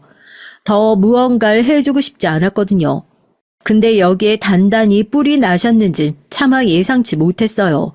그 다음 이어진 일이 정말 놀랄 노자였습니다. 다가오는 추석날 전 괜찮은 곳에서 명절 음식을 주문하고 할 수 있는 만큼 해가 시댁에 도착했어요. 근데 제가 들어오자마자 어딘지 모르게 분위기가 쎄하더라고요. 시누이와 시어머니는 음식을 안 했는지 전혀 음식 냄새가 나지 않았고 먼저 시댁에 도착해 있던 남편은 제 눈치를 보고 있었어요. 그때 갑자기 시어머니가 퉁을 놓더라고요. 너 그 명품백은 뭐니? 그 명품백 이리 좀 줘봐라. 이런 거 네 시누이가 더 어울려. 원래 물건도 사람 따라간다고. 어울리는 사람이 입어야 물건이 가치를 드러내는 법이거든. 네가 입으니까 시장 싸구려 같지 않니? 어머니, 무슨 말씀이세요? 갑자기? 가방 잡아당기지 마세요. 시어머니는 갑자기 제 가방을 잡아당겨 벗으라고 하더니 홀랑 신우이에게 던져버렸어요. 그 바람에 가방에 있던 노트북이며 수첩이며 다 떨어져 버렸죠.